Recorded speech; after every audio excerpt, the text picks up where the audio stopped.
Welcome back to my channel Celebuzz. Please share and subscribe and press the bell icon for new updates. As a church, as a group of Jesus friends, and as believers to proclaim the gospel. On the 14th, Pope Leo XIV introduces new Luis Tagle's role, and it's unexpected. Many Catholics believe that something historic was about to happen when an emotional Luis Antonio Tagle accepted his red hat from Pope Benedict XVI in 2012. Charming, modest, and known as the Asian Francis, Tagle was regarded as both a man of the people and perhaps the future of the church. Let's go ahead to May 2025. Following the election of a new pope, everyone eagerly anticipated if Pope Leo XIV would offer Tagle a novel and unexpected position. The Holy See press office issued a composed yet unambiguous statement on May 10, 2025. In actuality, the Holy Father wants to set aside a specific period of time for introspection, prayer, and discussion prior to any final nomination or confirmation. The emotional narrative was turned on its head by that one line. Many believe that Tagle's fate would serve as a symbol of the Church's direction, given that it happened just days after a historic conclave. However, Leo XIV opted for pause rather than power. Furthermore, the ramifications are extensive. The pontiff demonstrates both tact and humility by choosing to retain Tagle and everyone else in their existing positions. It indicates that Leo XIV is acutely aware of the gravity of the situation and is listening before taking charge. This is where things start to get interesting, though. Cardinal Tagle doesn't voice any complaints. He's not politicking or positioning himself. "We wait for him to make the changes if he wants to make the changes," Tagle stated. The man's poise under duress speaks more than any title ever could. This goes beyond simple humility. It is an example of leadership. And for good reason, so many Catholics continue to use Tagle as a spiritual compass. According to experts, this is a not yet rather than a no. Vatican insiders dispute the notion that Leo XIV is ignoring Tagle, despite what some may think. Every dicastery head automatically proposes to step down when a new pope is chosen, according church tradition. This provides the new pope with a clean slate and the flexibility to select his team without feeling uneasy.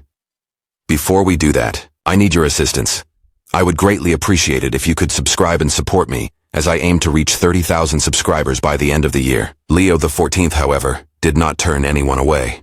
All he did was ask for time. Time for introspection, prayer, and a thorough understanding of who shares his goal. That alone is a strong testament to Tagle's moral character. Leo could have taken action right away if he had wanted him out. He didn't. Rather than dismissing him, he is thoughtfully evaluating his next course of action. Rumors and fear spread quickly. However, the facts provide a different picture. One may easily become engrossed in the scenario. A new pope is accused of assaulting one of the most revered cardinals in the church after making one controversial post. But let's take a moment to relax. What are the facts? They say this: the 14th Pope, Leo I, is not a firebrand. He is not a dictator. He is in reality quite human, humble and perceptive, according to Cardinal Tagle himself. Those are not frightful words. Those are sincere words of respect from a person who knows him well. Not a single credible news source, not even the BBC, CNN, the New York Times, or the Inquirer, has published anything like a scary declaration. The Vatican has not issued any statements implying hostility, conflict, or censure. As the Church gets ready for new hires, Tagle actually continues to serve in his current position as assigned by Pope Leo XIV. Where, therefore, did this rumor originate? The solution is straightforward: conjecture, sensationalism, and unsubstantiated rumors. Who is the 14th Pope? A shepherd, not a shoemaker, really. Think twice if you have an image of Pope Leo XIV as a ruthless, cunning politician. This man is said to be perceptive and profoundly pastoral, someone who prays before acting and listens more than he talks. He is anything but a blunt-forced Vatican insider because of his experience as a missionary in Peru, his multilingualism, and his in-depth knowledge of Asian and Latin American cultures. It is evident in his early choices. He did not overthrow current officials after winning the election. He didn't issue directives or call press conferences. Instead, he asked for time for prayer, introspection, and communication, and temporarily kept all of the incumbent Vatican leaders, including Tagle. What sort of a leader would do that? Someone who leads from the heart rather than out of fear. Many Filipinos experienced grief following Pope Leo I's election on the 14th. Despite being widely regarded as Francis's heir, apparent Tagle had not been selected. Both the pride and the disappointment were genuine. What was Tagle's reaction? with grace, humility, and affection.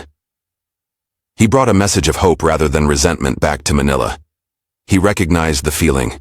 He gave the sadness a name. He then urged everyone to return to their faith, though. Tagle admitted that many Filipinos were disappointed. He did, however, exhort his followers to hold on to hope. Even when we don't fully comprehend God's plan, he reassured them that it is always flawless. A moment that might have caused division suddenly turned into one that brought healing. Why do people cry when he speaks? It goes beyond what Tagle claims. It's the way he speaks, with honesty, tears, and shaking. Here's why so many people are impacted by his remarks. Genuineness. Tagle doesn't act fake. He expresses his uncertainties, pleasures, anxieties, and dreams. When the time is right, he breaks down in tears. By doing this, one permits others to experience spiritual depth. Before we do that, I need your assistance. I would greatly appreciate it if you could subscribe and support me as I aim to reach 30,000 subscribers by the end of the year. His statements are prophetic rather than political. They serve as a reminder of our beliefs, humanity, and common. People in Tagle view themselves as brothers in the fight, rather than as princes of the church. When we cry, so does he. When we hope, he hopes too. We trust him because of this. Following the Manila speech, a Filipino lady leader was interviewed. Tagle is your mirror, whether you consider yourself to be a servant, a builder of bridges, or a silent voice of truth in a world full of noise. He is more relatable even though he is not the Pope. A man who had the ability to climb while remaining on the ground. A leader who cried instead of taking revenge. A voice that had the option to yell but instead listened. He is still significant because many Catholics still see the church they aspire to in him. In conclusion, there is no concrete proof that Cardinal Tagle's associates betrayed him during the conclave in 2025.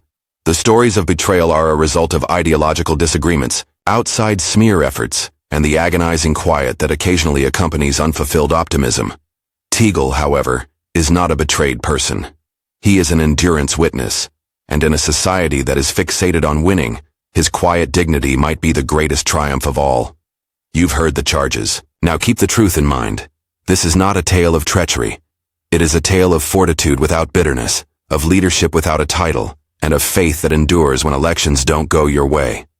Therefore, remind people that there was no fall. The next time they attempt to rewrite Tagle's legacy, only grace was present. Furthermore, in the end, grace always triumphs against treachery.